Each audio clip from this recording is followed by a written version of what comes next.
ललित ले जा पाएगा अपराजिता को फिर से भोपाल वापस? जी हाँ फ्रेंड्स, बात करेंगे स्टार प्लस पे जो सीरियल आ रहा है ओ हम नवा तुम देना साथ मेरा, उसके बारे में। तो फ्रेंड्स, अभी तक आपने जो देखा था वो मैंने कल आपको बता दिया था। इसके आगे वीडियो देखने से पहले एक लाइक जरूर करें। तो दोनों ही अप्पू और रक्षित कपड़ा बाजार पहुंच चुके हैं अपनी अपनी खोज में। अपराजिता अपनी जॉब को लेकर और रक्षित साड़ी के बुनकर को लेकर। दोनों ही दो चार दुकानों के चक्कर काट के बहुत ज्यादा थक जाते हैं। लास्ट में उनको एक नर्मदा मैया के नाम से शॉप मिलती है, वहां जाते हैं और दोनों की आपस में वही मुलाकात हो जाती है, एक दूसरे से टकरा जाते हैं। जी हाँ फ्रेंड्स, फिर से दोनों की मुलाकात हो गई है और दोनों के जैसे ही सर टकराते हैं वो बोलते हैं तुम और वो कहते हैं तुम। दोनों की जो फाइलें होती हैं वो बैग्स टेबल के नीचे चले जाते हैं। अपराजिता की फाइल और रक्षित की साड़ी। अपराजिता नहीं देख पाती अपनी साड़ी, तो रक्षित कहता है कि तुमने पिछली बार मेरी नाव लेके भाग गई थी, लेकिन अपराजिता कहती है वो मेरी स्मार्टनेस थी।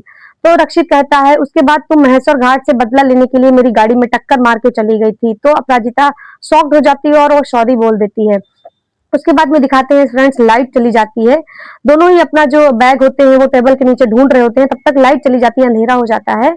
तो रक्षित जो एक लेडीज होती है उसकी साड़ी पकड़ के खींचता है और बोलता है साड़ी मिल गई। तो वो लेडीज बोलती है भाई साहब ये मेरी साड़ी है। उसके बाद में फिर से दोनों का सर आपस में टकरा जाता है और दोनों गिर जाते हैं। तभी आरू कहती है कि तुमने जो जानबूझ के किया है ये सर टकराना।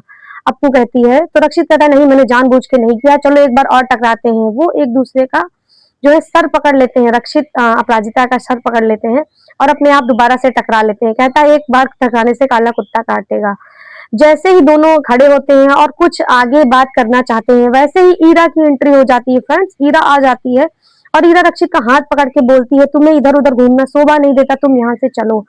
तो वो उसका हाथ पकड़ के उसको वहां से ले जाती है, लेकिन उसको रक्षित को अप्पू से थैंक यू बोलना था, क्योंकि अप्पू की एक बात उसको याद आई थी कि सिचुएशन कुछ ऐसी क्रिएट कर दो जो चीज हम ढूंढ रहे हैं वो हमारे पास खुद ही चली आए।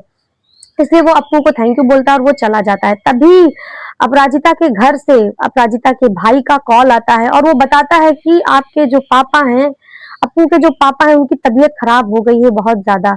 अपराजिता ये सुन के बहुत ज्यादा शॉक्ड हो जाती है और वो भगती है वहां से और वो ऑटो लेती है। फटाफट वो ऑटो में बैठती है घर के लिए। जैसे ही रास्ते में पहुंचती है वो अपना पर्स देखती है निकाल के, उसके पर्स में मात्र 30 रुपए थे और किराया था 60 रुपए।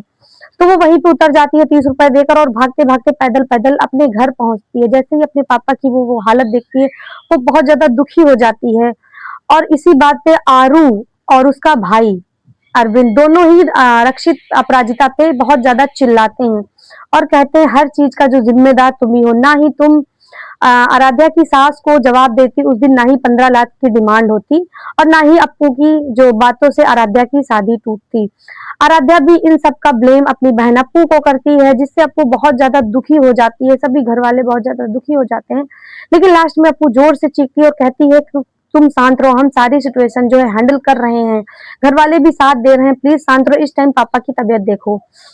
तो सभी चुप हो जाते हैं और पापा को देखते हैं। इधर दिखाते हैं फ्रेंड्स, रक्षित भी अपने घर पहुंच चुका है और उसकी एंट्री होने वाली है ललित की एंट्री हो रही है फ्रेंड्स। ललित की एंट्री होने के बाद सभी लोग घर में शॉक्ड हो रहे हैं और सभी परेशान हो रहे हैं।